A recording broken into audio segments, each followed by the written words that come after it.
kind of judge do you imagine you'll be?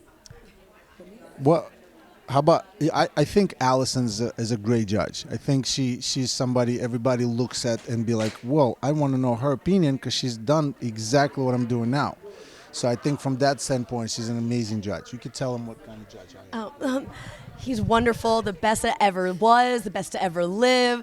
No, honestly, for real though, I do love, like, he has such a great insight, and he always delivers his messages, like, criticism, of course, but from a lovely, like, supportive way of, like, hey, like, we're going to create the best dancer here. And he does a great job at supporting the dancers, but also delivering on them and getting them to be better themselves. And so I think he's just a wonderful advocate for these dancers and been so fun to sit next to. And I think we have a good time up there. We have a great time. No, we have a great time. I also feel so much responsibility. I'm always every episode I'm stressed, and every episode I'm like I'm nervous. But no, it's been amazing. Again, I sound different, and I think if I'm just gonna look at it from a side, I think that difference in voice and delivery, I'm saying the same thing. You know, what she's gone through, what all of us have gone through in the last couple of decades of being here, sticking to it, holding on to this industry, and and being happy for it. And I want these young adults that are just starting their careers to end up the way we have, where we're blessed and grateful for everything that dance have done for us. I mean, I look at it like the contestants are learning from Max right now.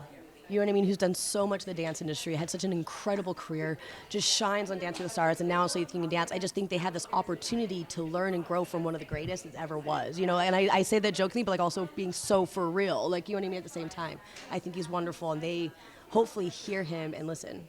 Now, Max, you've been known to challenge the judges. Yes. Are you a bit nervous that Kana's going to come back around and bite you in the ass? No, because I would love that. I would love that, to again explain my comments and my commentary. Nothing I say is from my head. Everything I say is from my experience.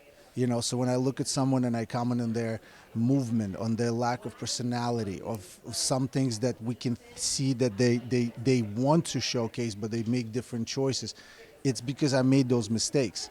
The reason why I have a lot to say is because I made a lot of mistakes. And so I'm here with a baggage, a train full of, 20 years of mistakes.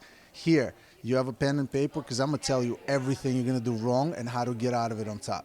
What's making contestants stand out for you guys? Because you're seeing thousands. Oh, honestly, the dancing this year, the dancing level is just so high, but also their personalities. We've got people that are willing to be so honest and vulnerable, but there are also people that are just mad fun. They have funny one-liners, and you're just laughing with them, and you're smiling with them.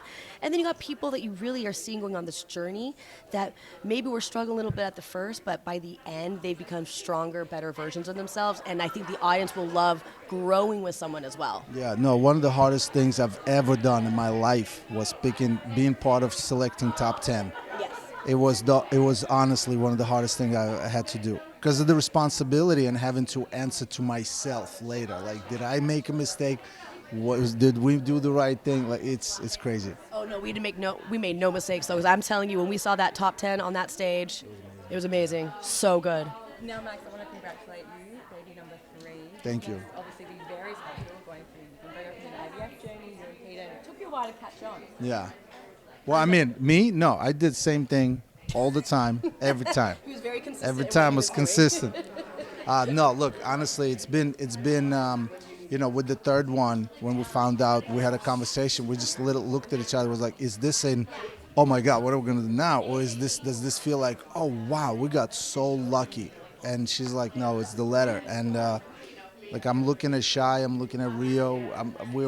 We're lucky, and the more the merrier.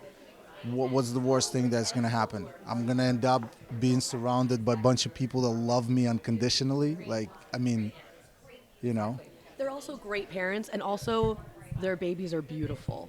Like, can we talk about that? Like, Shai's hair is like the best hair I've ever seen on a child. It's so great, but they have beautiful kids. So they're really blessing all of us with their kids. Right? Their mom is hot. And Australian. And Australian, yeah.